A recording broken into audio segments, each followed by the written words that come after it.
So nobody will know that for another couple of minutes.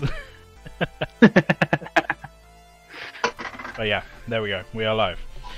Yeah, no, just going to be finishing up Theo's high poly today. Ooh. Yeah, and that's it. I'm not going to be here on Saturday because I'm going to Joe's. Yeah. So that should be good. Are you thinking of coming down at the weekend at all, or up in your case? Maybe it's just the travel side really. So I know with trains they're having a bit of a issue at the minute. So right. But yeah, I'll have a look and see. It'll be good if you can, man. But don't feel any like pressure. I'll try. I'll see what happens. Well, I mean, like, I appreciate it's short notice as well, and you know you've got other stuff going on. Yeah. Well, I've got this. I've got supposedly having a meeting with a friend with about the circuit board I need to design, but oh, neat. I'm doing some work with a school, building a little electric race car, and oh, that sounds awesome, man. Yeah, they wanted a data logging system, so I foolishly said I'd actually do something. Well, that sounds very much like a you problem, man. Well, I wasn't doing this at the time, so it's kind of just like. Actually, yeah, last year, at this art fair, actually, like at the art fair last year, Joe, and another mutual friend, Tudor, and I, we were doing this. We were basically doing artwork for our final major project at university, like live at the art fair.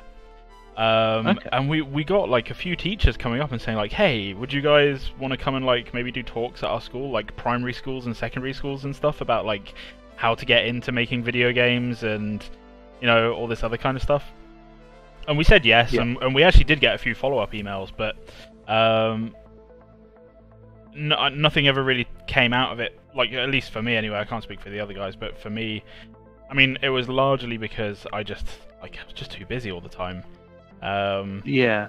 But it's something that, like, I think I'd be keen to do, just kind of let kids know that, like, this is something that you can do, and it's something that is, you know, it's a lot of fun. It's a very rewarding career path, and you can you know you can you know one of the most amazing aspects of it for me personally is the idea that like the work that I'm doing can basically like inspire people, and not in any kind of small numbers either. Like it's, you know, there's like a math puzzle game that I worked on that's been played by thousands of children, and the thought that I have in some way made it easier for them to understand some fairly complex math problems at their ages and stuff, just through, you know, good game design or I mean, like, I wasn't part of the actual game design, I was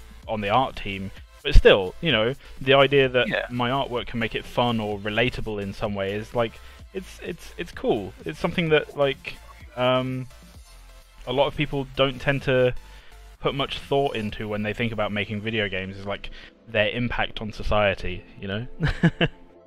Yeah, and it's kind of why I'm kind of doing this, is because I know that every time, say, someone dies, for instance, just talking about the fact that I've implemented the ATF articles into the engine from your blueprints. It's like, well, I now know that every time someone dies, it's going to be running the code I wrote. Yeah. Just about that. Definitely. Just gonna say hi to everyone in chat. Hello, Pancakes. Yeah. Hello, Briefcase. Hello, Omega. I know you'll try and be here later. That'd be awesome if you can make it. Hello, M4A. Hello, Estrada Perez.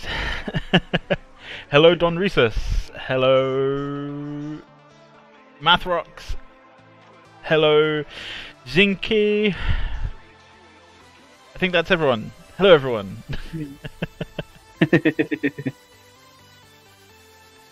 Azinki said, "Almighty, I've learned more about how games are made from you than I've known playing them my whole life."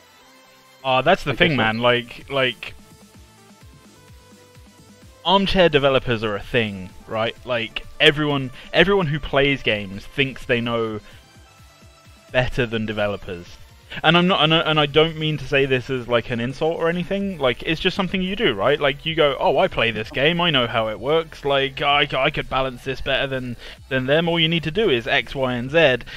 And you know, yeah, you might be right to balance that one tiny issue. That could very well be the thing that you need to do. But there is absolutely a butterfly effect that goes through the whole game with every little tweak. Yeah. You know, and so like developers tend to call people that do that armchair developers, because it's like it's all very well and good you sat there in your chair at home going like, "Oh yeah, you know, this is how you do blah blah blah blah blah," but without actually having the real knowledge, you know, it's not really any use.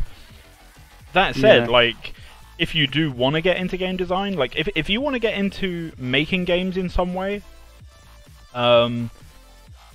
but don't necessarily have, let's say, like programming skills, so you can't program anything, or you don't have the art skills, you can't make artwork for the game or whatever. Honestly, I would say learn to be a QA person. Like you'll be spending your entire day like finding out how to break games. You'll have developers come up to you going like, "I finished this part of the level. Can you play test it for me?" And you'll be running through it trying to find like holes in the walls, places that you can fall through the map by accident, you know, all that kind of stuff. And it's all super fun and super cool. And you'll be writing like you'll basically have to write a report back to the developer that handed this thing over to you, saying like, "This thing is broken, frame rate drops when you do blah," you know, all the steps to reproduce all the problems that you found. And then the developer has to fix it. And then they'll come back to you and they'll go, "Right, I think I fixed all of these things." And then you go through and test them again. You're basically like the big ball breakers of the game developer world. But it does give you this like fundamental understanding of games design that you just won't get anywhere else. Yeah. And honestly, like game developers are always looking for QA testers. They like everywhere needs them. So if you can find yourself like a paid QA testing position, like go for it. Like it's a great way to get into the industry if you don't have any of the actual like development skills. Yeah. You can kind of help your application a little bit as well. Like there are courses you can take online which will help you with learning how to test things and how to submit feedback reports and stuff. If you can do just one of those, find one and just do one. Stick it on your resume and then go and apply for QA positions. You'll be fine. Also, if you actually want to get into the more technical side of things, I guess it sounds like this is how you got into it as well, and it's the same as how I got into it, is modding. Yeah. Because the framework is already there, and for instance, for me, coding-wise, I went into modding Minecraft because it's Java, and yes, I know Java's a pain in the ass sometimes, but it was just something I enjoyed. It was just something I enjoyed playing, and it just snowballed from there. So, if find a game that you enjoy playing, and then have a look and see if there's some sort of modding framework in it, because it gives you the base game is already there. So the all of the main balancing and all that stuff is already done. And all you need to do is just sit there, and you can get nearly instant results just from a couple of lines of code. So yeah, or even from artwork. Like the way I learned to make game art was by taking apart the character art files from Emfrey. Thanks very much, man. Thanks for the subscription. That's awesome. Yeah. And some bits as well. You donated some bits too. I think Omega's going to probably want to fight you, but oh, that's a lot of bits. He's also activated a football giveaway for 15 others in chat. I don't know what that is, but nor do I. And that reminds me, I've actually got a Twitch Prime I need to actually use. I might as well put more money into this game than. Well, I mean, especially because it's like Prime is a free subscription, right? Like you're not actually paying any additional money, so. No. Yeah. for some reason, Amazon still think I'm a student. Oh, neat. Aren't we So, all really keep it students around. at heart? Students of life? Blah. So, yeah, so, sorry, yeah, I got into making game art by taking apart, like, the game art files for Half-Life, for Jedi Knight, Jedi Academy, Quake 3, those kind of things, and basically just, like, I started out with, okay, so I've got this thing open, I don't know how to make a model, like, modeling was, like, it took me a little while to learn that, actually. Texturing, though, I was like, okay, so I've got this thing open, and the guy is red. I don't like red, I want him to be, like, orange or green. So I'd learn how to do, like, a simple recolor first. Just opening the texture files in Photoshop, changing the colors, and that's it, easy peasy. And then I was like, okay, so I don't like the shape of this guy's gloves. I want them to be like a bit beefier or whatever. So like I downloaded, at the time there was a free version of 3ds Max called Gmax. Okay. And it was specifically designed for modding. And then they stopped because, you know, Autodesk. But yeah, it was specifically designed for modding, and it was really cool. It was pretty much, it was like a very feature-complete app, actually. Like, it had all the main features you'd expect from 3ds Max. It just wasn't 3ds Max. Yeah. And they, yeah, so I loaded in the model, and I didn't know how to make a model from scratch or anything, so I just, like, I grabbed the hand area and learned how to scale it up, and then just re-exported it, and that was it. And then, like, coming for, like, watching a couple of different tutorials online, there's like, his tutorials, second to none, absolutely amazing. You can Google, all one word, poop in my mouth. Okay. poopinmymouth.com. His name is Ben Mathis. He is an industry veteran, although I think he's semi-retired, at least at the moment, to focus on, like, other areas of his life. But he is, like, he was back in the day, like, a prolific tutorial writer, whether it was like written tutorials or videos or whatever. The tutorial that I used to learn how to use 3ds Max properly was made by him. It was a video tutorial where you made a park bench. Super simple. You're just making a park bench, and it really was literally just like, make a couple of cubes, move the verts along so that they're long enough that they could look like, you know, something that you'd sit on, and then make like a slightly more complex shape for the legs, and that's it, you're done.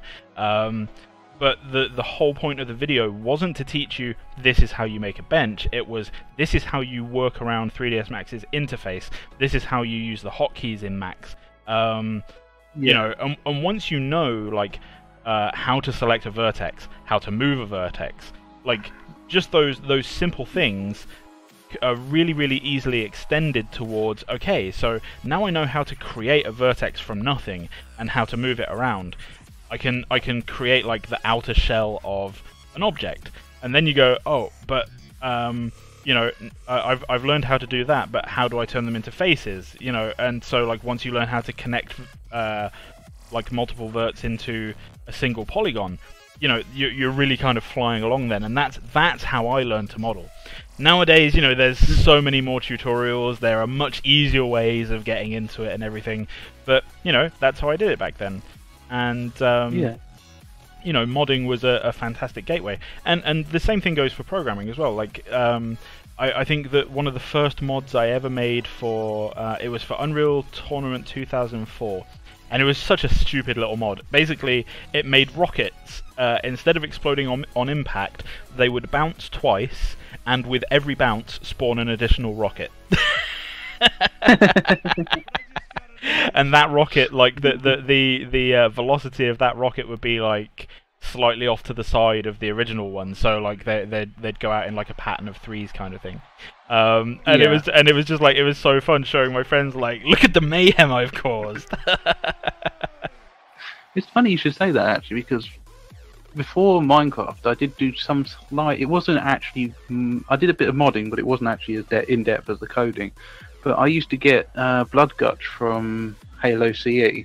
Yeah. And it was the only game when I was in school, we actually had 2 IT suites just dedicated to games rooms in the You lucky in fucker. yeah. Somehow I don't know how it happened, but Quake was on the network. Well, I remember back in my secondary school, we literally had to, like, we went into the computer rooms and we had to find a machine that wasn't connected to, or well, they were all connected to the network, but we had to find a machine that would let us install Quake onto, right? So we'd install it on there and we'd start playing it, and then like the game would just crash and the computer would restart, and then like Quake wouldn't be on there anymore, and then we'd have to go find another machine and install it on that one. Yeah, we don't know how it happened, but someone had installed it on the network. But we used to actually have proper big matches of Halo between the two rooms, Right. which is so much fun. But because we only had the demo version, we could only play Blood Gutch. So I actually found a tool which enabled me to modify the map. Now, we couldn't do much of the modifying. It was mostly just placing items and maybe changing a few settings. But it got to the point where I was doing some really weird shit, like placing portals in different places. And if you found the hidden portal and got to the right place, it will spawn you in a box over the entire map. And inside that box was a rocket launcher. But I'd modified the rocket launcher to basically act as a nuke. So if you got up there, you could nuke the entire map from it. Nice. We used to do. It was quite funny because we also did when it was like children in need and things like that. We would actually have 2 sets of matches going, and my brother actually organised it, and I did the map modding for it. And we actually organised 2 matches, and people were paying like £1 to get in and that's have sick, a match man. with everyone. So That's we were awesome. doing it like that as well. So it was quite fun. So that's how I technically got into all this crap. So That's awesome, man. yeah. But it was quite that's fun. that's the thing. Like back in the day, like there was no such thing as games design courses or games art courses, and No. programming for games didn't exist as a video as a Well, course. programming in general started to be quite. It wasn't programming the programming courses were more of a higher up level. Nowadays, you see kids that are learning. For instance, I've got 4 Raspberry Pi sitting on my desk currently, and kids nowadays are just messing around with them. You've got the BBC Byte, BBC Bit or something. Is that new? They have the BBC have brought out a little micro computer designed for teaching programming and that, and they're teaching all the young ones to do it, and I'm sitting there thinking, great. Oh yeah, man! Like my 14-year-old, she comes in and she talks about how like they do programming at her school, and that's really cool. Even Tyria, man, she like they do like, I mean, it's super rudimentary stuff. It's literally just a bunch of it's essentially node-based programming, but it's all super rudimentary. Like if this then like this, Yeah, and it usually fit like a block inside, so you got an if statement which goes over the entire thing, and then you stick little blocks inside it. Yeah, I guess the idea behind it is just to teach like the most basic logic principles. Yes. Because that's the one thing I found is once you've got the logic, you can apply that logic to almost any language. Yeah. But you have to have that fundamental logic, or you will not be able to do any programming at all. Yeah. No, I think I agree with you there. I mean, there's some languages that defy that, but and there's some languages that are classed as languages but are actually scripts. I know. Yeah, Python, CSS. Python's all right. It's very useful. I find Python's very useful for things like unit testing and things like that. It's a nice testing language. But I've seen people writing entire applications in Python, and I think they are bonkers. Like flat out bonkers to be honest, people. You say that, but I used to work for a company called Raymarine. I don't know if you've heard of them, but they make like autopilots and extremely expensive display units and that for boats. And we're talking about the upper class boat. They're a subsidiary to Fleur, the IR company. Okay. And I'm talking about the fact when I was working there, I was only doing a summer placement, but the guy came up to me with a 18 grand camera and said, "Take this apart." Man. So on my desk for the entire couple of months I was working there, I had this camera in bits, and it was like 18 grand. I'm sitting there going, Yes. But do I have to? But seriously, they wrote this was an embedded chip that was running same as similar to the Raspberry Pi, but it was their own type of system. The entire interface was running off Qt and Python. I couldn't deal with that, man. So, like at work at the moment, I'm having to do a bunch of stuff in Python because it's the only API available for some of the programs that we're trying to integrate with. And I'm just like, this whole thing is gross as fuck. I don't like it. But you know, I definitely understand the point of Python, and I understand, like, you know, if you want something that's really, really lightweight, and you know, you don't need to worry about, direct memory access or management or anything like that, and all you really want to do is be able to, like, get stuff working really fast, then yes, fine, it's great. But like, I couldn't imagine doing a whole program in it, man. It would drive me nuts. Right, let me just answer some of the people in there. Yes, get back to the. So where did we get to? Okay, so such an irresponsible donation. Yes, Omega, I agree. Such an irresponsible donation, but thanks for subscribing. Red card. So Briefcase Cat, not going to lie, breaking games and finding bugs is one of the few things that has made me realise I also enjoy the fun ways of breaking and hiding code. Which is why I'm trying to be a cybersecurity person after I finish university. Yeah. Well, I mean, like, isn't that that whole thing happened with well, basically every operating system recently, wasn't it? Like, there's the chipsets. The processor you can inject basically, like, the processors had something that was I don't know if it was broken. I'm pretty sure it was by design, but it allowed a backdoor that they hadn't foreseen, you know? Because I think they basically said, like fixing this is going to reduce performance across, like, every platform by, like, 30% or something. Because the reason they wrote it in was to allow faster or better memory access. However, it also meant that, you know, people can basically inject cross-platform worms that could infect multiple programs because they all shared the same memory access. I think I think that was the thing. And because it's so low level, you can't actually detect it because it is actually running on the processor. It doesn't actually run in Windows. It's running actually inside the processor. Yeah, exactly. So when it doesn't actually know that it's being called. But so Lizard says, when being a technical artist or concept artist is possible to find time to play games. I'm a little terrified at the thought of being a concept artist and never having time to play games anymore. So basically, like, if you work as a full-time developer, you then have a choice of whatever you want to do in your free time. So, like me, for example, I work full-time as a developer for Quixel, and then in my free time, I'm doing this as well. Which means that, no, I don't really have that much time to play games. I do take some time to play games, like, I've kind of limited, like, when I first started on this project, I had a little bit more free time, and I devoted a ton of it to making Magnus. I was like, look, let's get a hero out there, like, fast, make it look good, like, basically just go, look, we can do this, you know, and really prove to people, like, this is like, we can do this and it's going to look great. As time has gone on, I've kind of gone, look, I need to be able to not do stuff like this and have fun, play games with the kids, you know, play any other games that come out, God of War, you know, like, basically have some free time to myself. I would say it's not something that you really need to worry about. If you are really passionate about games development, you don't tend to see this as a job anyway. Like, every day you're doing something fun, every day you're doing something that you enjoy. And so it doesn't really feel like work, not that much.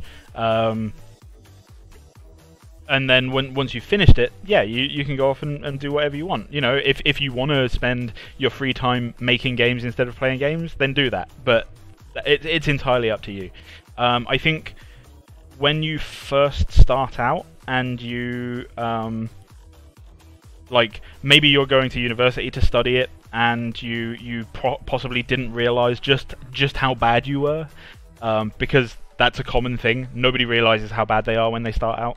And then you go like, oh, I've got to practice, 24/7 to get good enough. Yeah, there's going to be a period of time where it feels like you're doing nothing but working. But once you get in, it's mostly, it's just good fun, and you get on with it. So Santis, it's not a lamp, it's called a sensor. So in religion, Catholicism is a big part of this. Like, they have these incense burners. They're like these really ornate things where on the inside they've got like incense or whatever other stuff inside that's like burning away, and they kind of like waft it around, and it's used to kind of purify the area, right? So Theo's is going to be a little bit different.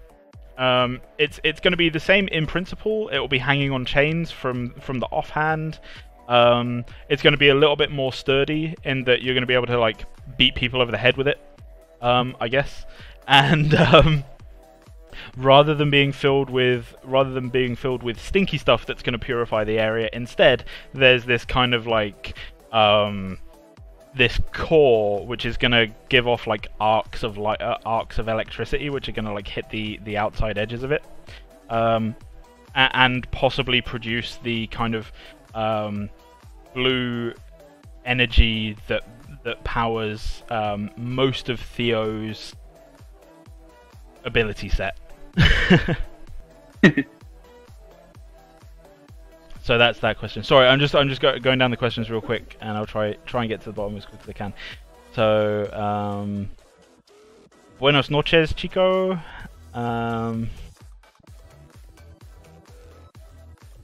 Mathrox, Theo is so far my favorite hero to come out of the ones that you have done. Thanks, man. I really appreciate that. I think, like, as time goes on, I'm gonna look back at like all of these early heroes and go like, oh, what was I thinking? But I think everyone's gonna do that. Yeah, even the coders are gonna look back at their code and sit there and think, what the fuck am I doing here? Yeah, must have been on drugs when I wrote it. But I'm very glad that you like Theo. I'm looking forward to having Theo finished. That said, I'm actually going to be starting on the next master on Monday. I'm going to be doing like the low poly and textures and stuff for Theo, like off stream. So I'm going to be starting the new master on Monday. I think everyone's seen enough of the low poly to last them for a little while. Yeah. Retopology, yay. So yeah, that kind of, I guess, answers not killer 11's question. When is Theo getting colors? That'll be done like off stream, and then we'll likely make it into a future state of the game. Like you'll see the fully textured and post versions like at the end there.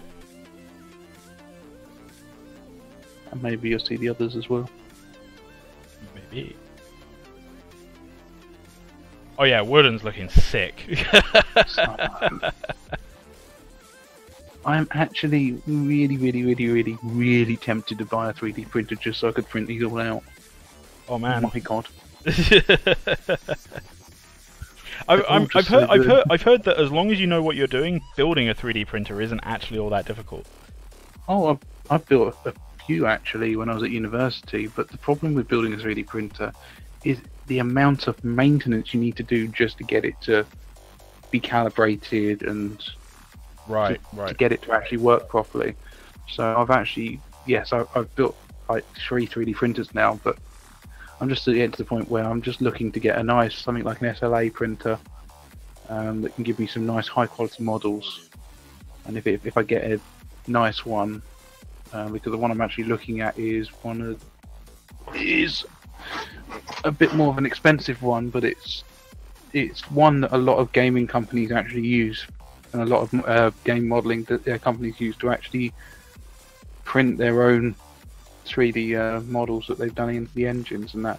Nice. Like I haven't looked into the state of 3D printing in the games industry anyway in a little while, but for a long time there's basically been one company based in China that 3D prints everything for everyone. and they're called Ownage, and they are, I mean, like, they produce fantastic work, like truly fantastic work. But they have been for the longest time like the people who print stuff. Yeah, I know a lot of companies are now getting the Formlabs ones because they're designed. That's the one with like the resin bays, right? Yeah, it's got a bright orange box on top of it. Yeah. So that one, it kind of like it uses a laser to harden resin that it pulls out from like a pool of resin. Yeah. I saw that in action at GDC a couple of years ago, and I was like, yeah, I want this. Yeah, but then when you look at the price, the standard kit is like $3,000. Oh yeah, crazy. But I'm contemplating getting one of those because I've done a lot of layered printing before, but I've never used SLA. But then the problem with SLA is also the resin is quite expensive as well. Yes. And it's apparently not print. amazing to work with in terms of finishing up as well. Like like it's resistant to a lot of the chemicals that you'd use to smooth out other things. Well, yeah. I'm still looking into that, but it in theory it gives you extremely high quality prints, a lot better than the ones you get with layered. But then the problem is, as I said, I built mine in university, and it was when the craze of, because there was actually in engineering for engineering students, there was actually a craze where you had to build a 3D printer yourself. It was just something that you had to do. Part of my master's degree was like you have to go and get something 3D printed. There's like a 3D printing lab at the university. So yeah. Well, yeah. Gotta jump on this trend. Well, we started. It used to be you had a lot in the computer engineering side. It was more. They started off first. You had to build a NAS drive, and then after that, you had to build a 3D printer. And I don't know what it is now. But... you had to build a NAS drive. Yeah, it was just one of those things. If you wanted to be having that cool nerdy status, you had to have built a NAS drive. So bonkers, man. Welcome to engineering. Fucking NAS all drive. Bonkers. Hey, I like my NAS drive. I'm sure you do, but like, it's still a weird thing. Yeah. That's like a weird status to have. That's like. Fuck it, I can't believe I couldn't ever imagine myself being like, yeah, but did you build a NAS drive though?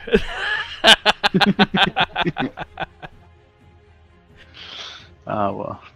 Actually, it was actually an assignment we actually had to do at university, but it wasn't something we had to do. But the lecturer said you would get extra points if you actually did it. So it was like, yes.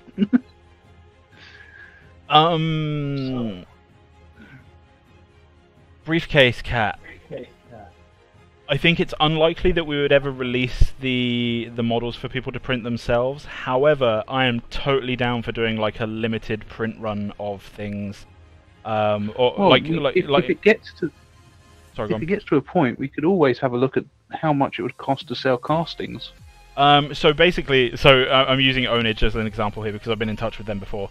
So they charge around $700 just for the initial print, which includes cleanup. So what they basically do is like they take your ZBrush model, they will basically decide like where it's best to cut it into pieces, and like inset the keys and stuff that they need for like being able to reassemble after the fact.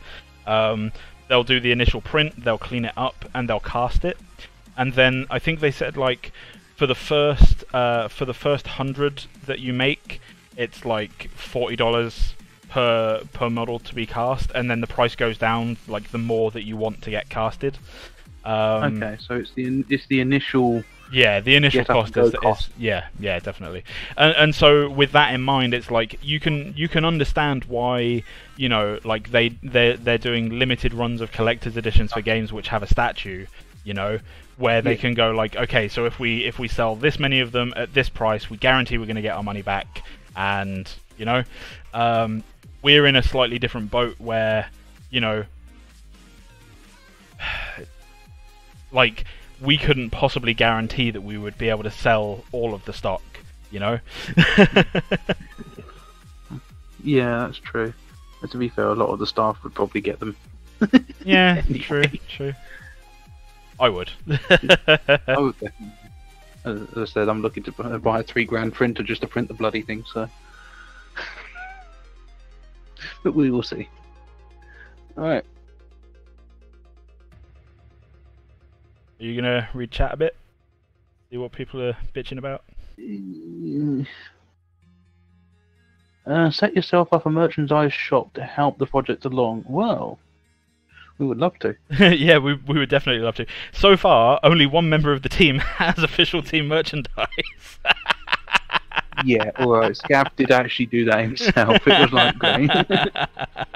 I just thought it was really funny. Really funny. Yeah, I am actually thinking about, because I have there's a company that's literally down the road from me that does embroidery. Oh, awesome. And they did some really nice looking fleeces. Now, I kind of like fleeces because they're that's just me. But I was actually thinking of getting the Visionary Games logo embroidered into one of the sleeves. Oh, neat. But, see, that's the thing. Like, I think what I would probably like to do is maybe basically just do a limited run of things and say, like, look, for the people that are interested in doing this or interested in buying this stuff, you know, like, you basically, like, we'll maybe make like 500 T-shirts that say, like, I was there for the alpha or whatever, you know. Yeah. So I would suggest if we did get T-shirts, it might be a bit more expensive, but embroidery is probably the better way of doing it. I've had shirts in the past that have been printed. Oh yeah, they just stuck them in the wash once and they just disintegrate. And don't even try putting one of them in the tumble dryer because that just does not go well. Yeah, no, I agree. Okay, Briefcase Cat. I have another question. What kind of barrier to entry is Visionary Games going in for the heroes/new heroes? What I mean by this is, will heroes be easy to learn but hard to master, or will there be heroes that are deliberately difficult? So we can't really give like a detailed answer on that because, you know, we're not game mechanics people. But from what I've been told and what I gather from everything is, the first thing is, and you may have noticed it in the last state of the game, is a lot of the heroes are being given sort of designations, so like bruiser, durable, that kind of thing. And what we're basically saying is we're not going to pigeonhole any master into a specific lane. We're not going to say, like, you must play Magnus in mid lane, like that's what they're designed for, or anything like that. Or you must play Warden as a tank because, you know, because that's how we've designed them or whatever. Like, we are actually designing them to be the opposite. So you'll basically be able to look at the designations they have. So Warden, for example, you know, he's going to be durable. He'll be what was the other one? Bruiser, like durable bruiser. I think there was another one as well, another designation that he has. And you can go, because he has these designations, he might be really good in the off lane, or he might be really good as a jungler. Like, I'm gonna pick where I want to play him, kind of thing. And what that means is that the pickup and playability of them, of any of the heroes, might be fairly easy, because you can, like, pick them up and just go and play them in multiple places. But mastery of a hero very much falls down to how the meta of the game evolves and how well you can read that meta and you know, learn to deal with it. Yeah, and that's going to be a fun one for the tutorial mechanics, I guess. Yeah, but then I'm against having a tutorial at all. I think we should just drop people into the game and be like, yo, go have fun. Get wrecked.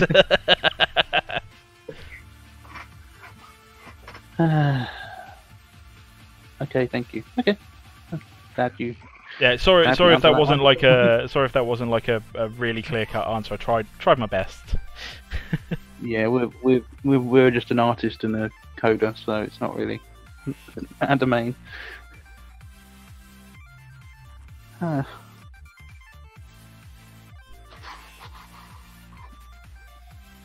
Well,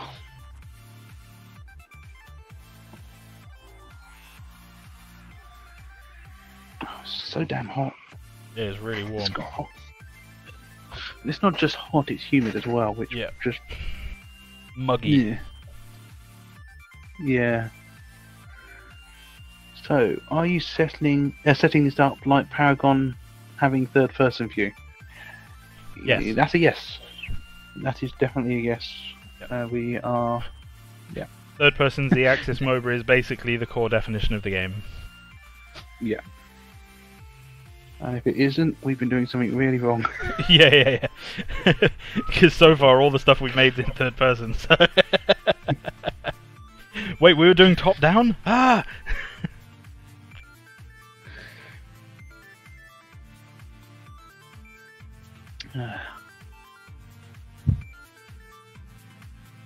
God, I was at work today and we actually finally got something to work.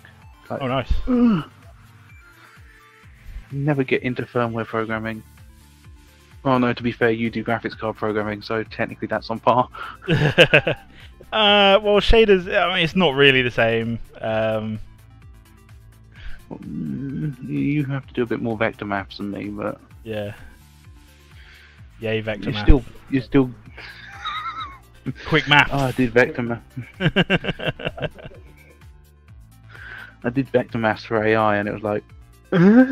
The best thing for me about graphics programming is basically how visual it is. You know, like, if you make a mistake, it's often really, really easy to diagnose. Well, not really easy to diagnose the mistake, but it's really easy to know when you've made a mistake because you know what you should expect visually. You know, so like if you've got a if the thing is coming out black, like it's literally not rendering anything, so you need to make sure that you have the rendering stuff actually turned on. You know.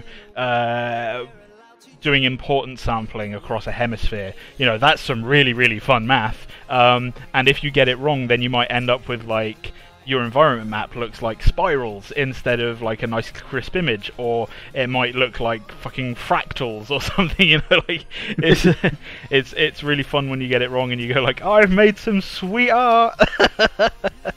It's not what I wanted to make, but it's still cool! Yeah, no,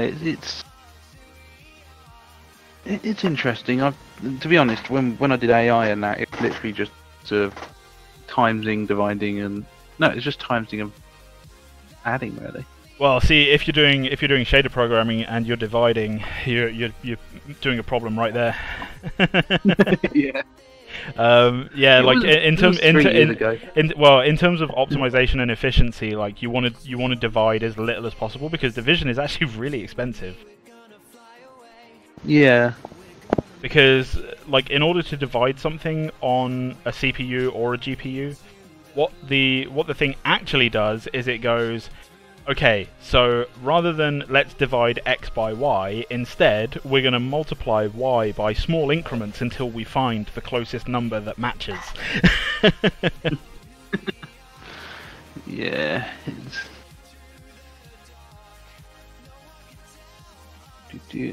What's this briefcase? This isn't a game question, but does anyone know what sort of graphics cards are good at the moment for semi-gaming computer? 1060. Yeah, 1060 is a solid card. I've got a laptop with 1060, a 1070 in, so 1060 is the lower. 1070 is probably a nice middle of the range, which is why it's the middle of the range. Yep, and the 10 series will probably go down in price soon because the 11 series will be out this year. Yeah. If we're talking about CPUs, that's a whole matter. I think AMD is starting to win that one. Yeah, man. Like, well, I mean, maybe not necessarily win. Like, I think CPUs in general, and that includes AMD, regardless of like I think the stuff they did with Ryzen was fantastic, but CPUs in general just are not seeing performance increases. And one simple reason for that is the materials they're made from. Yeah. Like, there's only so far that you can push silicon, right? Like, it has a limited throughput. Yep. You know, basically, we need to either find a way of creating like diamonds cheaply, or try and find a way of releasing the cartel grip on diamond mining. Yeah.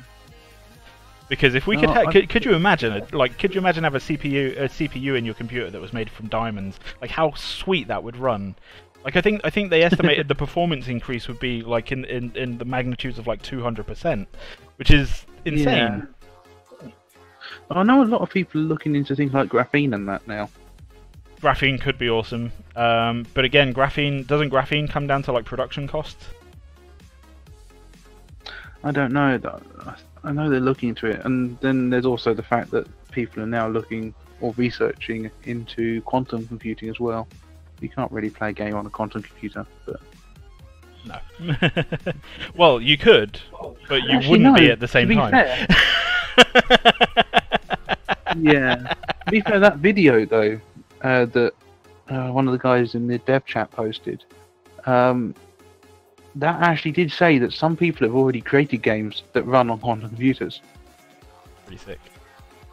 So it's like, okay. I was actually having a look and seeing what it is needed to program, what you need to do to actually program a quantum computer. Saw that it's heavy maths and thought, yeah, fuck that. Yep. I'll wait until they have a proper assembler created for that before I try getting into it. Yep. Like that's on a whole other level of nerd, right? Yeah. But the funny thing is, you can actually, I know, for instance, the Azure, Microsoft do actually have a couple of quantum computer simulators out, and IBM actually have 3 quantum computers that you can actually use and run your programs on, and they're all cloud-based. So it's kind of like they're starting to bring out, and I remember there was another company doing something similar where they were letting people access quantum computers as well. The only problem is it's quite funny. The video did explain that people are worried about the fact that quantum computer can actually break into anything that uses large factored numbers. So some of the more basic encryption algorithms, but then you need a massive quantum computer, and the biggest that anyone's done at the minute is 20 qubits. So it's like, yeah, you need to make like more like 1,000 qubits to even start looking at that. But it's quite fun, because I think that's where things come in. It's interesting that you can actually model chemistry in real life. Yeah, man. Just on a quantum computer. Wow. When when quantum computing becomes cheap enough for places like universities and schools in general to have them, like I can only imagine. Like we're gonna see things like you look at the fact that, let's say we went from the Wright brothers flying the first plane to landing a guy on the moon in the space of 70 years. You know, we went from like the computers in the NASA command center being the most powerful computers in the world to now being, you know, several orders of magnitude less powerful than, you know, than a modern mobile phone, you know. Yeah. And that's all in the space of 30 years. You know, I think when quantum computing becomes cheap enough that schools and universities can have them, like we're gonna see just insane progress in sciences in general, but in technology overall. Like it's going to be ridiculous, man. Like I don't think in 25, 30 years time the world is going to look completely different from what it does now. Oh, like God, almost unrecognizable. It's got to the point where we had IBM Watson, for instance, and it's like IBM Watson could play Jeopardy. It did a very good job of it. But the fact is, when you think of it, it could store the entire Wikipedia on its RAM. Yep. For fuck's sake! It's this like scarf is going wrong. But and now even then, that's now not the most powerful AI computer in the world. It's always growing, and it's funny because they said in the video that currently, if you took what they've got now, it's like when they had when they created the valve for when they started off computers, they use valves and that. And at the minute, quantum computing is at a stage where it's a similar sort of stage when valves were produced. So we've still got to get through a lot more before quantum computing can get out. But once it can, as you said, it's going to change everything. Yep. That and AI. I'm excited. And AI is going to be an interesting one, because even to the point now where you can literally ask Google Assistant to book you a hotel or a restaurant, and it will actually make the bloody call for you. Yep. It's like, oh, fucking hell. The Hardman Gaming, the tech that comes out over the next 30 years will be awesome to watch. Great time to be alive, right?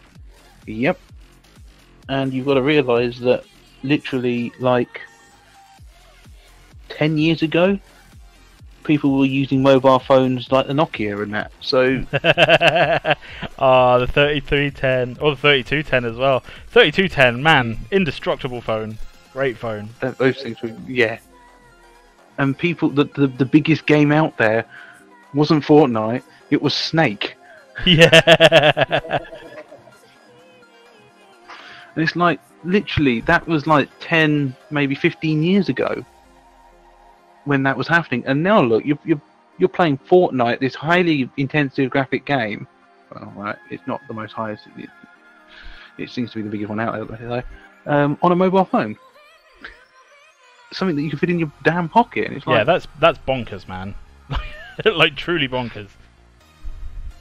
Yeah, it's like, I work in this field, but it's like, even still, it's amazing how fast things are gonna change. It is changing.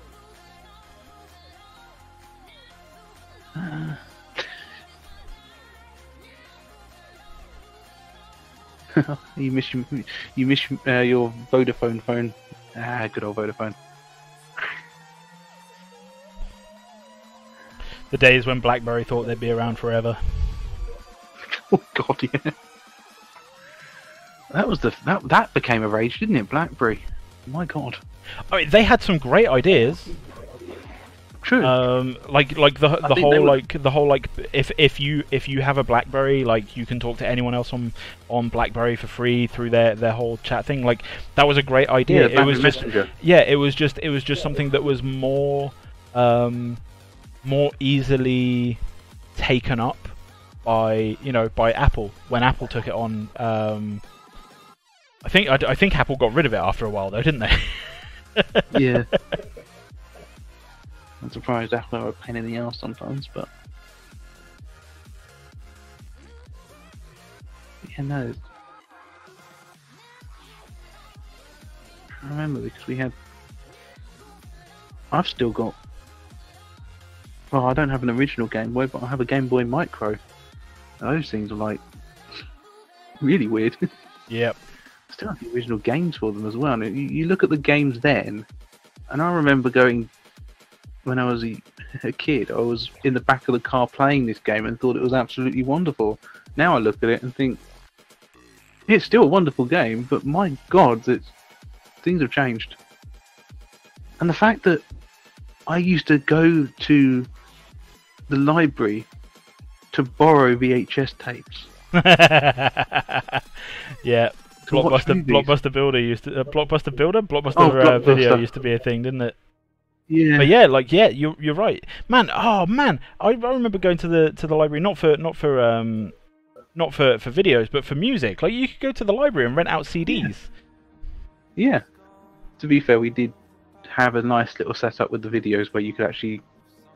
This was the day and age where you could actually buy a VHS tape, borrow the one from the library, and then just play it and record it. Yeah. That was what we did with CDs as well. And the thing is as well, the library, like, they had a sign there they had a sign next to all the CDs saying, like, it's illegal for you to copy these CDs, so please don't do it. And we were just like, yeah, whatever.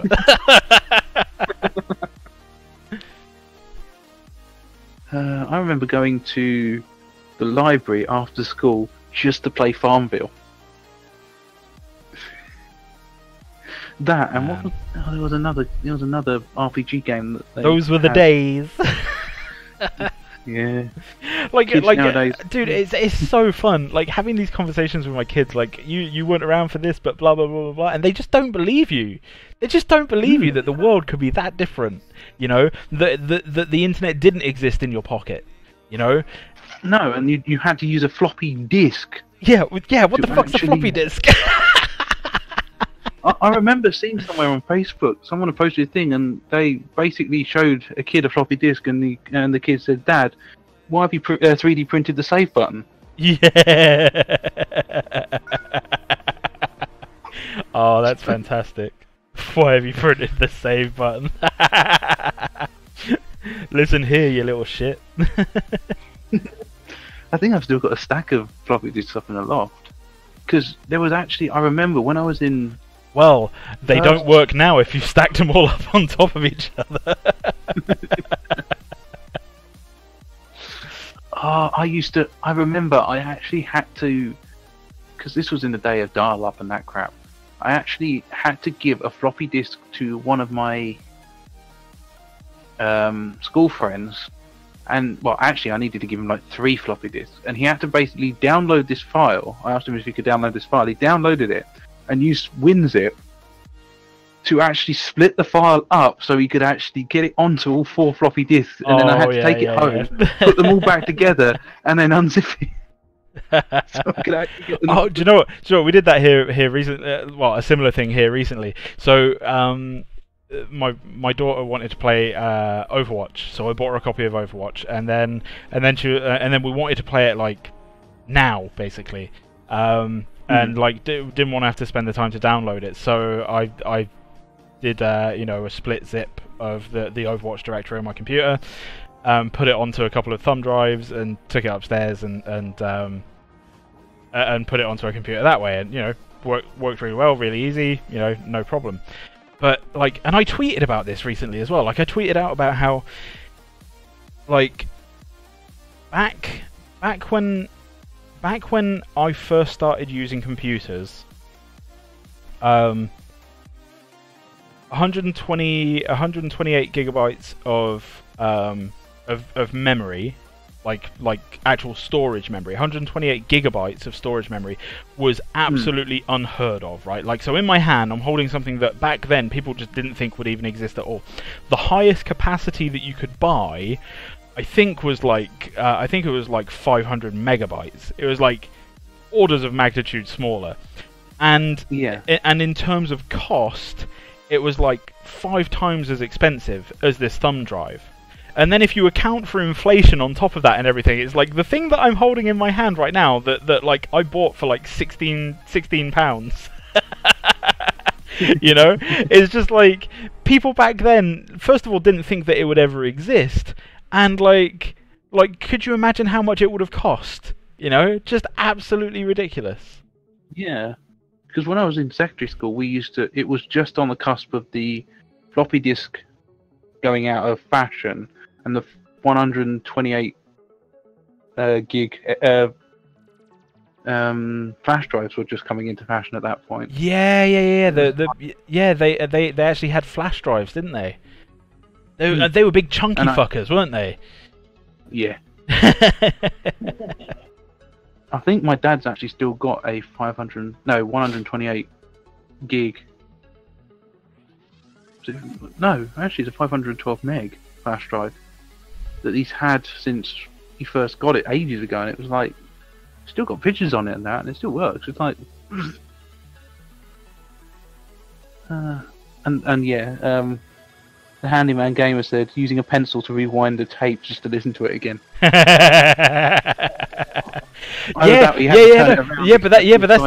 that's the thing. Like, cassette players back in the day, not all of them had rewind buttons. No. Like, how insane is that? And if you wanted to be able to listen to your favourite song, you had to wait for it to come on the radio and hit play and record at the same time. And if your cassette didn't have like that little bit of plastic on it that would let you record, you could just put some sellotape over it. You should do that with the videos as well.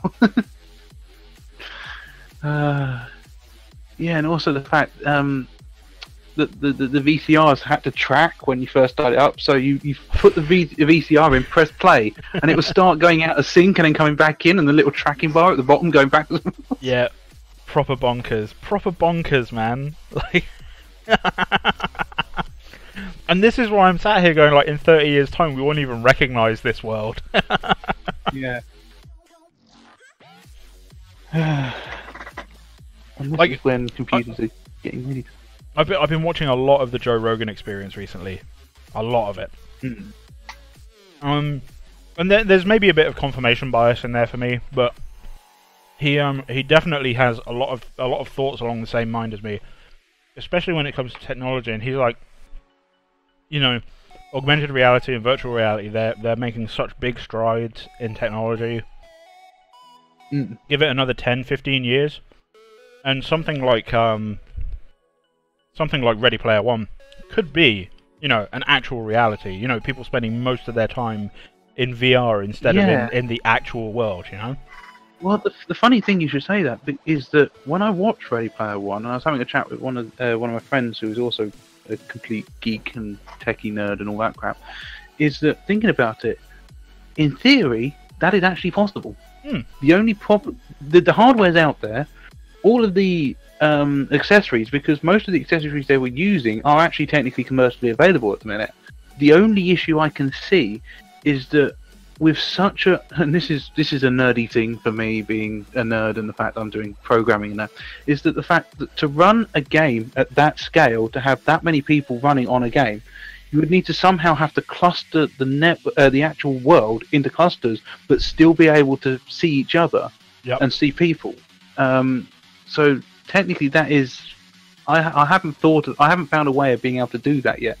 But if you can actually get multiple servers to act as one big world, but so they act. It's a cluster, but they all act as one world server, or look like they're one world server. Then that could be where things happen. But at the minute, you have to have separate world servers, and because you have separate world servers, players can't see each other unless you find a way of being able to represent how they show where the player is in the world in a microservice type system. There's a place in the town that I live, in Milton Keynes. There is a company that does virtual reality safety demos for companies that they're basically engineering based, and it's literally like you put on the headset and you play through this demo, which is basically like here are your hands, this is the machine that you'll be working on, do this task, and then when something goes wrong, like, it shows you what could happen to you, or like what could go wrong with the machine or whatever, in essentially a safe environment, because it's in virtual reality. But like, could you imagine if we ever get to the stage that rather than just having a safety demo in virtual reality, actually you can log into work from home and you can navigate essentially a robot around like a workspace from home. You just see everything through your VR headset, right? And then the robot like activates the machine and does all the things with the machine or whatever. Like could you imagine being able to just work from home in a VR headset? Like, I honestly think that you'll be able to do that. It's actually quite funny because when I went, I didn't go, but when I was at university, I was part of a building. We basically built a petrol car, single-seater race car for Formula Student, and the chassis was built at BAE Systems. Well, it's welded, and one of my friends said that they actually have a proper setup with VR and a proper welder, and you can actually do welding as if you're actually welding, but it's not actually welding, it's in VR welding, but you've still got the welder in your hand and things like that, so you can actually try out, and they can do tests and that. Oh man, so that's bonkers. It's man, I'm really excited for the future. Like, can you imagine? Yeah, it's simple things. It's quite funny because when I actually have done a bit of programming in Unreal for VR. It was actually one of the games I did with Zimatra. It was actually more of a demo, really. So I do actually want to have a look at playing around later on when I get some free time. I would like to actually play around and see about getting VR into the game, because we can't do it for the actual gameplay itself, but for you could certainly do it for, like, I mean, let's say you release a game mode where you can basically just walk around and view the game world. You know, like, why couldn't that be a thing? I mean, someone suggested this as well. You know, why does matchmaking and like lobby system, why does it all have to be a, you know, you sit there and you basically view, you know, just a really boring screen. You hit Q and you wait for it to do its thing internally. Why couldn't it be like a space where, you know, you can basically just walk around through like a crowd of other players who are also looking for groups or whatever, go and talk to people, go and preview items and stuff, you know. There could maybe even be like statues for like the best players in the game or whatever, you know, that kind of shit. These are all like really, really cool ideas and would lend themselves very well to virtual reality, definitely. Whereas like, yes, I agree, the core gameplay, probably not. No, but also things like replay and that. I really, really want to have like a room that you can stand in with a table in the center that has the world on it, and then you can actually see player stats around the outside on, say, monitors, or I don't know. It would have to be in. You lot, I'll have to work out the art because I'm not very good at art. But some way of showing player stats and that, so it would be quite interesting. But yeah, no, that would be something later on. I mean, the other thing as well is like, let's say we do become, you know, super successful and we make like a really big MOBA that takes off really well or whatever, you know. There's always other projects that we can do later on, you know. Yeah. Or let's say, you know, heaven forbid this whole thing falls apart and the community decides, you know, fuck you guys, we don't like you anymore. You know, if that's the case, hey, there's always other projects we can do later on. Yeah. Yeah. It's the best thing about being a developer, man. That is true. Right, let's see what people are saying in chat. Where do we get to? Sorry, we're not ignoring you guys. It's just we're not as good at this as Omega is. But Omega is currently trying not to die. I think his house is getting like vaped or something.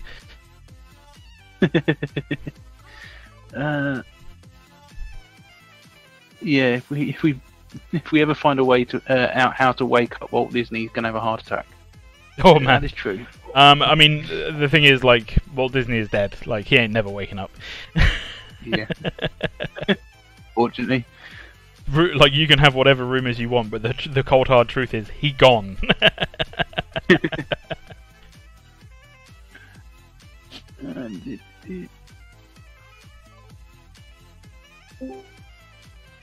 Ooh, hello. Oh, hello, Omega.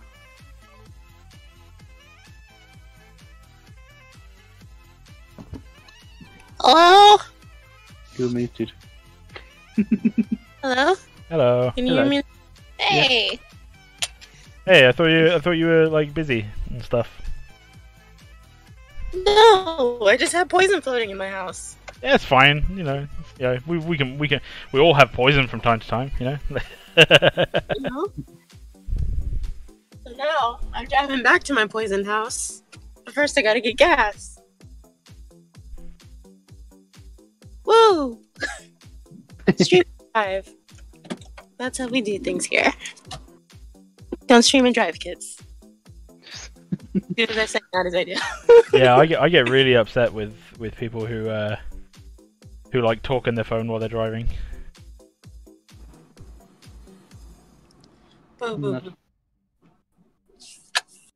Almighty, you did not think to make, instead of a scarf, some sort of gorge with protruding neck protection? No.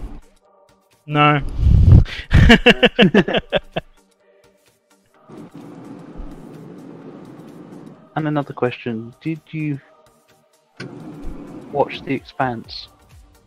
I did not. It's on my list of things to watch. I do. I have like this massive backlog of shit that I need to watch. I think everyone does.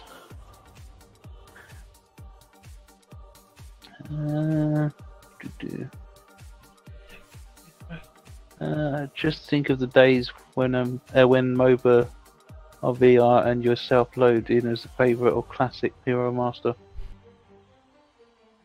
Right. Now for the boring bit. Let's make sure everything is named properly, make sure I can export everything correctly. Woo! Name that child! What? No children were named during the presentation of this video.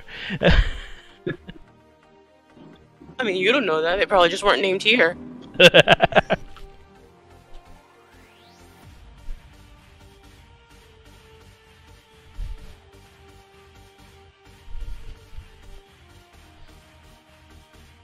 Make sure Theo's ready for retop. Yeah, as Almighty said, Mark, he's not going to be doing retop on stream, so he's saving you from that. Yep. Lovely. You've been spared. Consider yourself lucky. Hey, mate. Hello. Hey, man. Hello. July! What's Oh, it's July. Hey, July. No, it's Julie. It's July. It's Julie. Julie. Why do you sound so quiet, Omega? Because I'm in my car. Oh, I hope you're not driving and not talking at the same time. Uh-huh. I am. Mm-hmm. Mm-hmm. I'm about gas too. HR, I'm gonna need to make a complaint. I'm a driving fire hazard. Going at exactly 20 miles an hour. If we hear a bang, then we know something's gone wrong. Please, no. I don't think I could take that right now. We regret to inform everybody that we need to find another voice actor. As Omega has unfortunately left the project due to unforeseen circumstances. Oh. Coffee table? Yes, coffee table! On the plus side, we will be adding a new undead hero. Great. It's a chinchilla. They have a joke going on that you won't buy me a coffee table and buy me a vacuum instead. It's not a joke, it's the truth. That's a fact that happened Only in one real coffee life. table. No. You need more That's a- coffee table. That's a candle station. I did!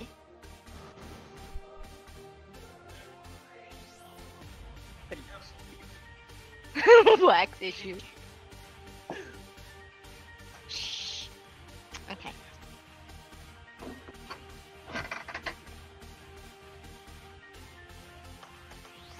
N.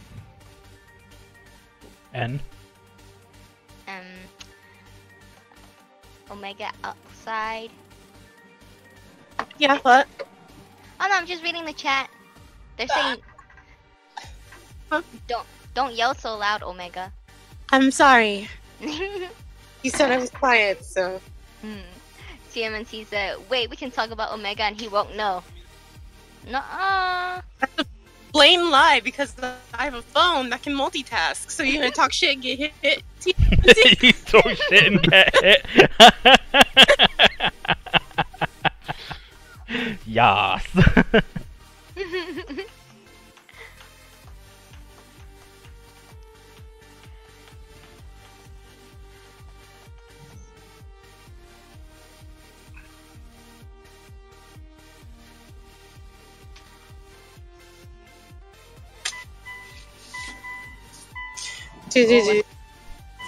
What's that singing sound?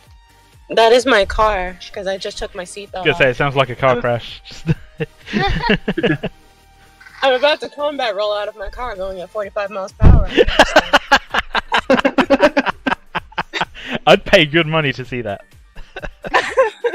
Guys, can we get a donation going so we can see Omega Combat roll out of his car at 40 miles an hour on the interstate? This is probably the best cause that we'll ever have. You better not. We're gonna need at least 4 camera angles. One of them we need like a phantom slow-mo camera. do the full circular so you can see every single angle. I like 20 cameras.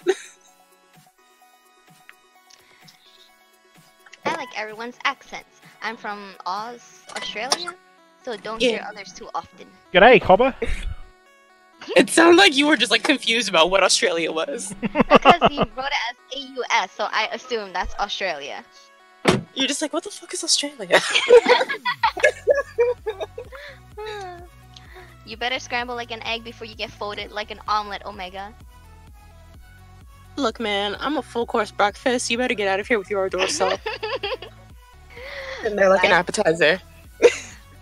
I should probably clarify, I didn't learn G'day Cobber from Overwatch. I learned it when I was playing Warhammer Online from this amazing Australian guy that was part of my guild. He was fantastic. Absolutely fantastic.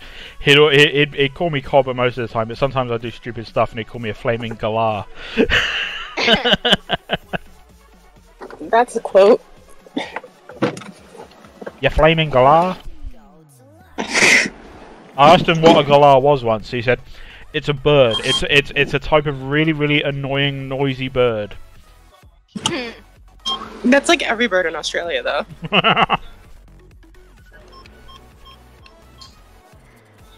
Why does May have a baby voice? Because May is tiny.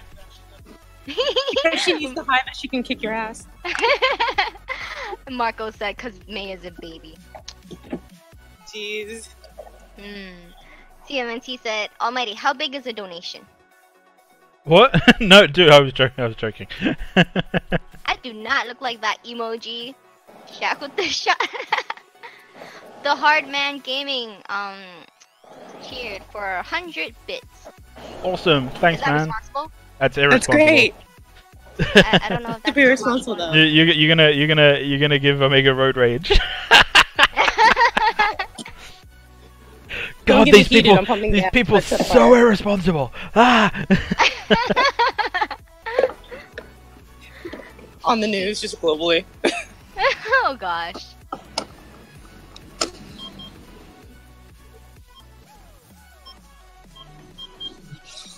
Jeez. Cheese? Cheese. Alright, I'm going home. Yay! Boys in the house. Woo. Yay! She's a 2-foot squish ball with stubby feet and a baby voice. What? Who's talking about me? Talk shit, get hit, man. Almighty, what standard salary does a 3D modeler receive, or how much do you average per month? A question without a dirty trick. Just wondering how much they get in such a profession. As a freelancer, I charge $350 a day. Is that in US dollars? Yeah, US dollars.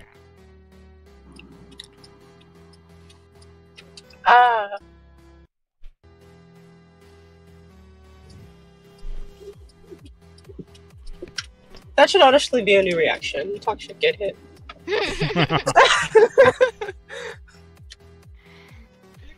Bad TMNT. No innuendos. In your endos. In your Nando's. Nando? In your Nando's. Nando. By the way, guys, what you see on screen right now, this is the awesome new subscriber badge that Omega made for me. For people that have subscribed for longer than 3 months. Ooh. I am a graphic designer. I went to school for it. Everyone needs to know that.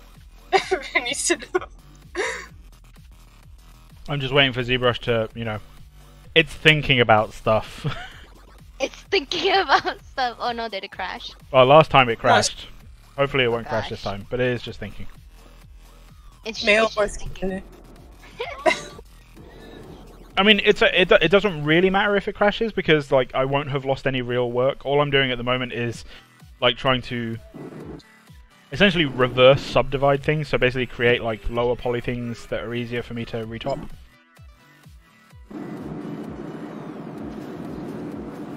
Those are words, yes. Those are words. I Actually sounds speak the kinda English. Like Tiny Tina. Who is Tiny Tina from Borderlands? Just Someone Google said it. I sound like her. Tiny Tina is He's a awesome. character. Okay, wait, hold on. Let me YouTube this. Borderlands is a fantastic game. Wait, Omega, do you have Borderlands 2? Yeah. We can totally co-op some Borderlands 2 on stream one day. Yeah.